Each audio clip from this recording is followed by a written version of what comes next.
Everyone's got their own obstacles that they're dealing with, their own challenges, their own personal growth on their own journey. So stop thinking that someone's coming to save you or someone is going to care more about you and your outcomes than you should. And you should also understand that about when you hire a practitioner, is that you need to care more about your outcomes than anyone else.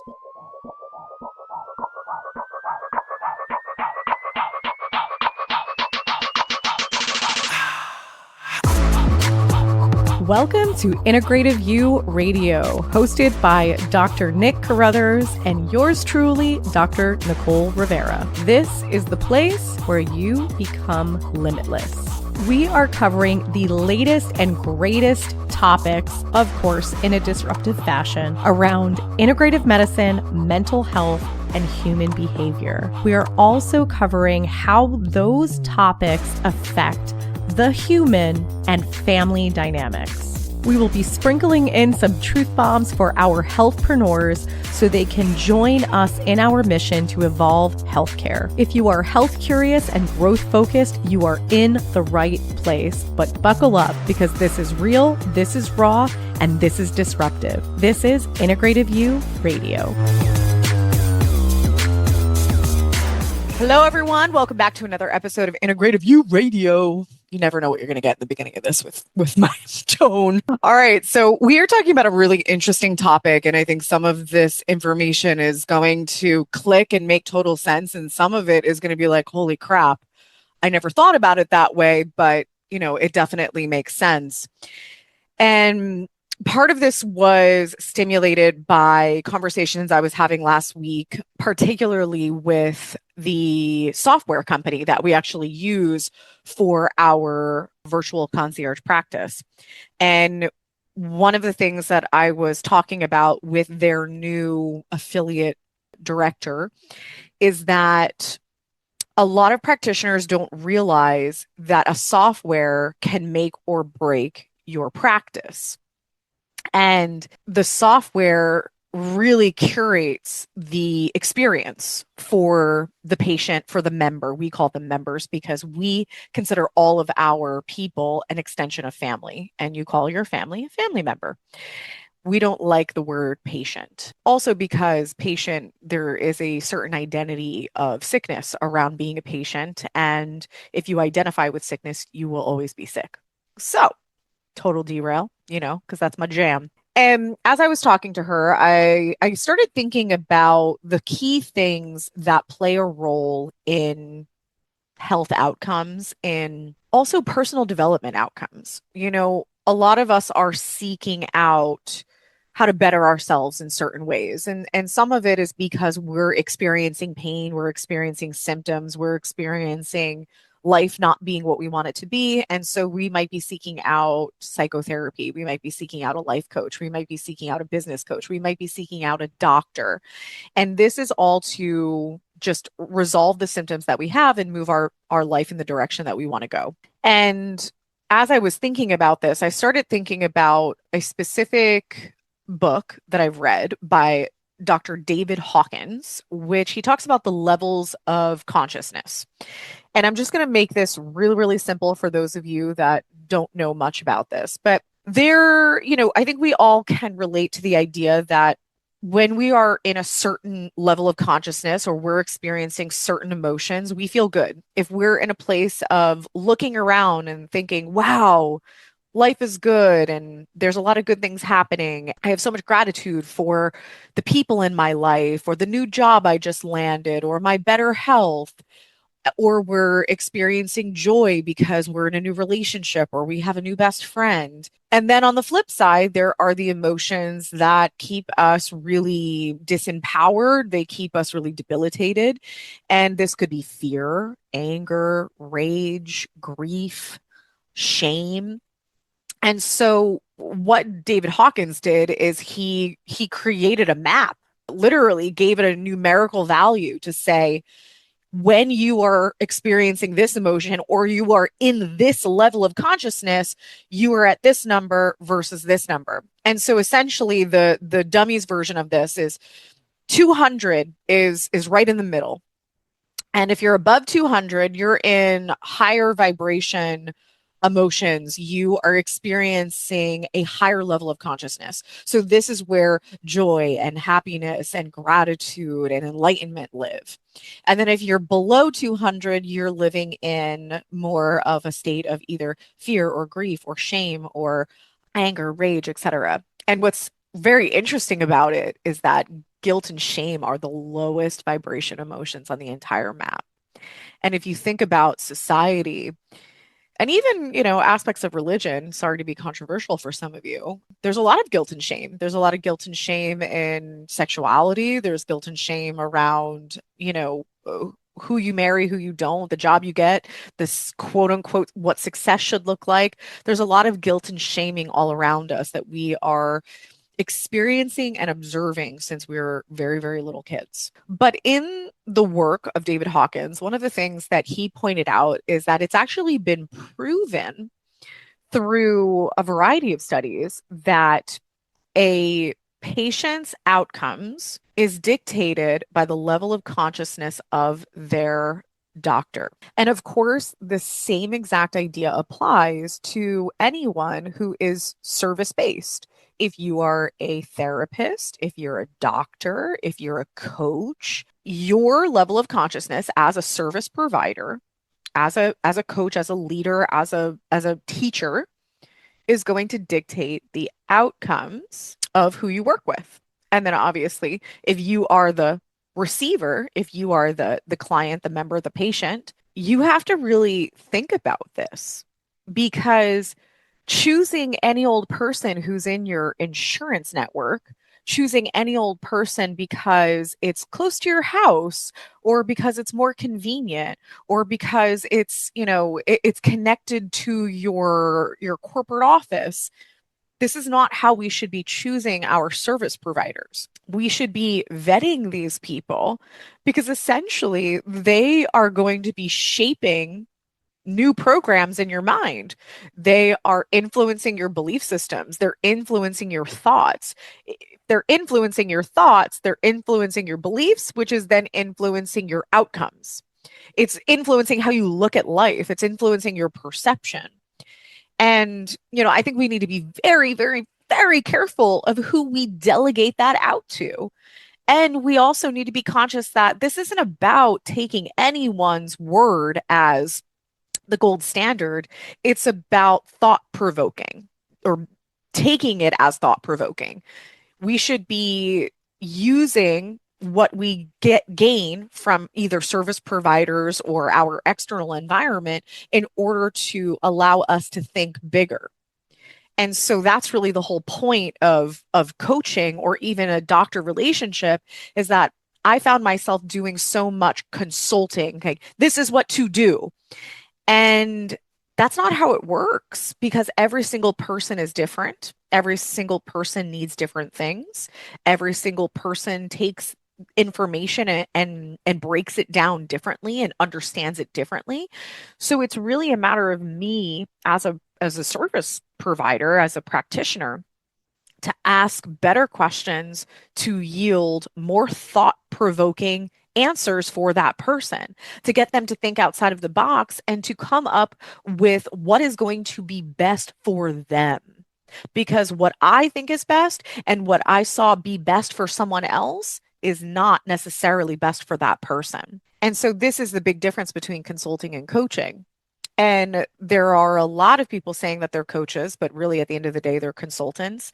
And they are putting everyone in a box. Here's the one way to do it. And if you do it this way, then it'll be great. But we all know that's not really how it works. There is no cookie cutter solution for anything, especially health, and especially for personal growth, and especially even your business. I found myself getting into business coaching with 2 business degrees, and I realized that I needed to evolve how I wanted to do it because it didn't suit taking this model and applying it to people didn't make sense in my mind because every single person is so different. And it's really about me being the facilitator to ask better questions, to be able to give them the tools to fuse their personal vision with their business. Your business is only a catalyst to serve your personal life. If your identity is wrapped up in your business, you have a problem, which I did a whole podcast on because that was very much my situation. Is my business was an extension of my identity. If anything, at periods of time, it was my whole identity. And so the moral of the story is that I'm talking about today is that in my experience, oh my gosh, I'm getting old, 4 decades. You guys do the math. I have seen many service providers, psychologists, doctors, psychiatrists, life coaches, business coaches.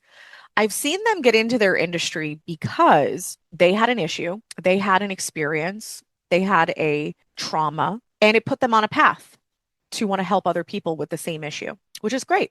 Very, very commendable. But the thing is that if they haven't done the deep work and they haven't been committed to the ongoing work to really overcome that experience, that obstacle, that challenge, and they haven't moved their consciousness up the ladder, you're going to have issues with your outcomes as a person who is looking to them as a leader, a guide, a doctor, a mentor, a coach. And this is something that a lot of us need to take into consideration. And this goes for also friends. I know that at different phases of our lives, we tend to go to certain friends that we know are going to support us. But are they supporting us by agreeing with us? Are they supporting us by saying, yeah, you're right. This was a bad situation. You are a victim to that person's actions? Or should we be actually seeking advice from the person who's going to challenge the way that we're perceiving the situation? Someone who's going to open our eyes to the things that we can't see. That's where the growth is. The growth is not in somebody agreeing with you. The growth is in someone challenging you. And a lot of us are very uncomfortable with that. We're very uncomfortable with the idea of being challenged. We're very uncomfortable with the idea that we're not right. But in your mind, you're right because it's your perception of the situation. That doesn't mean everybody else thinks you're right. That doesn't mean the other person involved thinks you're right. They think they're right. Everybody has a different perception. And this is some of the beauty of the Dr. Demartini work, is that he is just showing that your reality is shaped by your perceptions. It's not really what happened to you, it's how you perceive it. So some people will lose their job and they'll perceive it as, this was so bad and this was a really bad thing that happened to me and this is going to destroy my family and it's going to destroy my financial savings. It's going to be such a detriment to my life. And then there's other people that will look at it as, that job really didn't serve me. And I don't know if I would have quit. And I think this happened for a reason. And I know that there's an opportunity coming to me. I just need to be hyper aware of what that opportunity is. And it's time for me to do something that I really want to do. And so it could be the same situation for two different people, but they look at it completely different. And you can call this, oh, some people look at the glass half full, glass half empty. Yeah, that's fine. But if you want to look at the glass half empty all the time, that's okay. I think that is it could be a positive response to look at the negative because it's a protective mechanism and you learn from it. You learn from, I don't want to experience this pain again, or I want to be more hyper aware of people with these characteristics and behaviors because they're out of alignment with who I am and my core values. That's okay. But it doesn't mean it's one-sided. Nothing is one-sided. There's always another side to it, but it's a matter of, can you see it? There's no glass half full and glass half empty. It's fucking both. If the water is literally halfway up the glass, that means it's half full and half empty. It's both. So stop looking at one side so that, because all you're doing is setting yourself back. If you want to sit there and wallow in the negative, great. Like, who's coming to fucking save you? No one's coming to fucking save you. You got to save yourself. It's just like, that is something that is a very hard fucking truth for people. It's like, nobody cares about you more than you should care about you. No one's coming to save you. Everyone's got their own shit going on. Everyone's got their own obstacles that they're dealing with, their own challenges, their own personal growth on their own journey. So Stop thinking that someone's coming to save you or someone is going to care more about you and your outcomes than you should. And you should also understand that about when you hire a practitioner, is that you need to care more about your outcomes than anyone else. I realized this as a practitioner. There were a lot of times that I cared more about someone's outcomes than they cared about their outcomes because they had a reason to be where they were. They had a reason why they should stay sick. This is not conscious. They're not like actively like, I should stay sick because of this. But when you start to ask better questions, you start to realize why there's a benefit to the drawback, quote unquote. So there were people that were sick, but if they weren't sick anymore, they were going to lose the house they live in because they were being taken care of by someone. They were going to lose the money they were getting because they were getting money from external sources, GoFundMe's, etc., because they were better. Because, who's going to, you don't need to be taken care of anymore. You're better now. Now you can get up, you can go live your life, you can go get a job, etc. Like they were going to not get love from certain people, love and attention that they were getting because they were sick. They had certain people like at their beck and call. So you always have to look at the bigger picture here. So I'm trying my darndest as a practitioner to help this person get better, but there's actually a significant motive as to why they shouldn't get better. Because they're going to lose either people in their life, they're going to lose money in their life, they're going to lose a roof over their head, they're going to lose certain things. And so you, as a person, you have to think about, why are you holding on to certain things that keep coming back in cycles? Why does it keep coming up? Is it because you haven't learned the lesson? Is it because you're delegating your happiness? You're delegating your personal growth to someone else? You think someone's going to save you? Or you realize that there is a drawback to that elevated version of yourself, that you are scared you're going to lose something, someone. And so we need to be really, really conscious of our participation in our own personal growth journey, but also secondarily to that is you shouldn't be working with people that aren't committed to doing the work themselves. It's the idea of practice what you preach. You're working with someone who, you're working with a psychologist or a psychiatrist who's actually highly medicated because they're extremely unhappy and they really struggle with depression because they haven't necessarily found the tools to overcome their trauma. How are they helping you overcome your trauma? If you haven't walked the walk, you cannot share the wisdom. This isn't about knowledge. This is about fucking wisdom. This is about the experience. This is about overcoming hard shit in order for you to be able to share the wisdom with others. You know how many practitioners that I have coached, I have spoken to at different seminars that I've held that they're sick. They're sick, they're burnt out. Do you know how many business coaches I have spoke to and worked with or been in the same room with that are broke, but they're money coaches? Like I stopped being part of a lot of business coaching programs because there was two things that I saw. One is people coaching on shit that they have not achieved, aka I'm a money coach, but they're broke. And then two was, oh, I'm actually crushing it and my business is doing really well financially, but I'm spiritually broke, I'm relationship broke, and I'm health broke. So, really, at the end of the day, we should be interviewing these people that we're asking advice from. When you look at someone, do they have all the buckets full? Do they have the buckets full for what you perceive as a good life? For me, my primary goal is to be able to have quality time and quality relationship with my family because that is foundationally extremely important, because if I didn't have that, what do I really have? And that's for me. I want my business to serve my family and create generational wealth and freedom. And I want a business that allows me to do what I love and doesn't make me feel trapped and doesn't make me feel stressed out and overwhelmed, because then that takes away from my family. And I want to also, as a human, be a very forward, out of the box thinker. I want to maintain my personal sovereignty.